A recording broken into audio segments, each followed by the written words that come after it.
नमस्कार दोस्तों, आपका स्वागत है आपके अपने YouTube चैनल में। आए तो इस कहानी को सुनने से पहले यह है कहानी का डे 3। आज तीसरा दिन है दोस्तों सनातन के रहस्य का आज तीसरा दिन है और इसमें हम सुनेंगे कि क्या इस घोर कलयुग में भी सतयुग का सूर्योदय हो सकता है। सतयुग आखिर कैसे आएगा, तो आइए सुनते हैं इस कहानी में। सतयुग का सूर्योदय 100 वर्ष कठिन तप साधना का परिणाम है। लगातार 100 वर्षों तक आसुरी अधियारे से जूझने, असंख्यों घात प्रतिघात सहने, अनगिनत घाव झेलने की यह भावी सुखद परिणति है।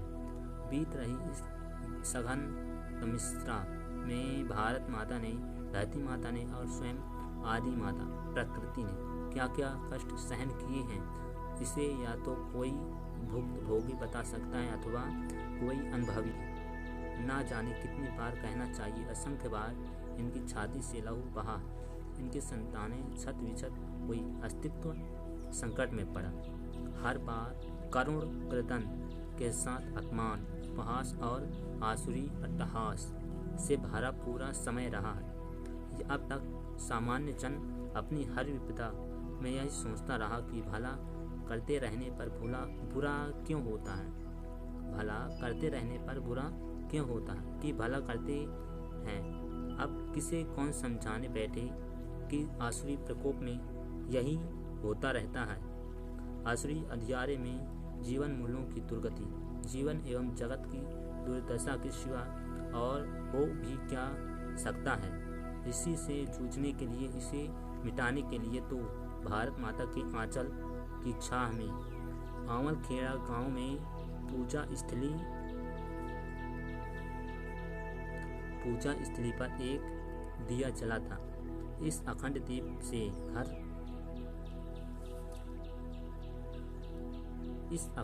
से बाद में घर घर में अनेकों व असंख्य दीप जले। यहाँ प्रारंभ हुई गायत्री साधना, घर घर में जन जन में आरंभ हुई। अखंड दीप की ज्योति के साथ गायत्री साधना की ज्योति भी मिल गई। घर घर में जले ये दीप जन जन के मन में भी जले। इन सभी दियों ने मिलकर समूचे देश व धरती में दीपावली का उजियारा उत्पन्न किया। हम सबका आध्यात्मिक नेतृत्व करने वाले हमारे आराध्य ने यही बताया व समझाया था कि सूर्योदय तो समय पर ही होगा, सतयुग तो समय पर ही आएगा, लेकिन तब तक इस अंधियारे में इतने दीप जलाए रखने हैं कि किसी को भी इस घने अंधियारे में भटकना ना पड़े, किसी को अपनी राह ना भूलनी पड़े, किसी को ठोकर खाकर गिरना ना पड़े, किसी को घाव और चोट का दर्द ना सहना पड़े। बस इसलिए हम सबको मिलकर अपने दिए जलाए रखने हैं। जीवन ज्योति भले ही बुझ जाए, लेकिन गायत्री साधना से ही असंख्य दिए यूं ही जलते रहने चाहिए। हम सभी गायत्री परिवार के परिजनों ने मिलकर यही किया है। सतयुग शब्द तो हम सबने सुना है, हम में से कईयों ने इसे पढ़ा भी है, कई पुराणों में, तो कभी रामायण महाभारत। और जब से सतयुग की वापसी का उद्घोष किया, तब से अब तक हमें से हर एक की प्रतीक्षा बनी हुई है। सतयुग शब्द के सुनने व मन में सोचने मात्र से सब की प्रतीक्षा ही तो कर ही रहे हैं। चलो आज इसका अर्थ और मर्म भी जान लेते हैं। सतयुग के सत्य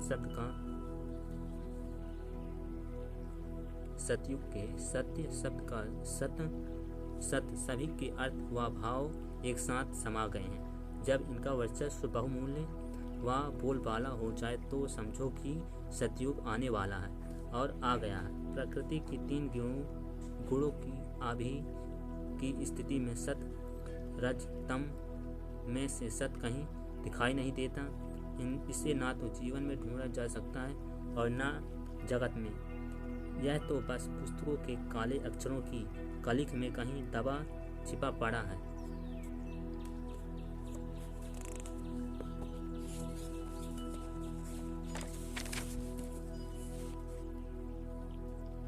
तम ने अपने अंधियारे में, राजस ने अपने कर्मों के कोलाहल में इसे कब कहाँ दबा दिया पता ही नहीं चलता।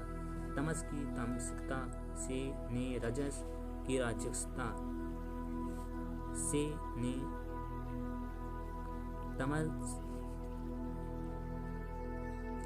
तमस की तामसिकता ने रजस की राजसिकता ने इसे कितना कुचला, मसला और रौंदा है, इसका कोई लेखा जोखा किसी के पास नहीं। अब तो हालात यह है कि हम में से किसी को इसकी सिसकियाँ भी नहीं सुनाई देती।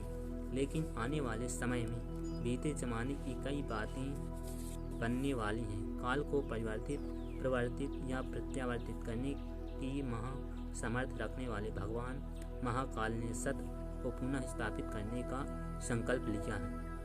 उन्होंने पुनः सत्य को उसकी स्वर्णिम आभा वापस करके उन्हें स्वर्ण सिंहासन, स्वर्ण मुकुट एवं स्वर्णिम राजदंड सौंपकर सतयुग की प्रतिष्ठा करने का वरदान दिया है। यही है सतयुग की वापसी, यही है सतयुग का भाग्योदय, यही है सतयुग का सूर्य उदय। तो आखिर आपने सुना कि आखिर सतयुग की वापसी कैसे हो रही है। तो धन्यवाद दोस्तों, आपको कैसी लगी यह वीडियो कमेंट में ज़रूर बताएं और कमेंट में जय गायत्री माता जरूर लिखें। और आपके जीवन में उनकी कृपा से सब कुछ अच्छा होने वाला है, तो कमेंट में ज़रूर जय गायत्री माता व जय श्री राम जरूर लिखें। धन्यवाद, मिलते हैं नेक्स्ट वीडियो में।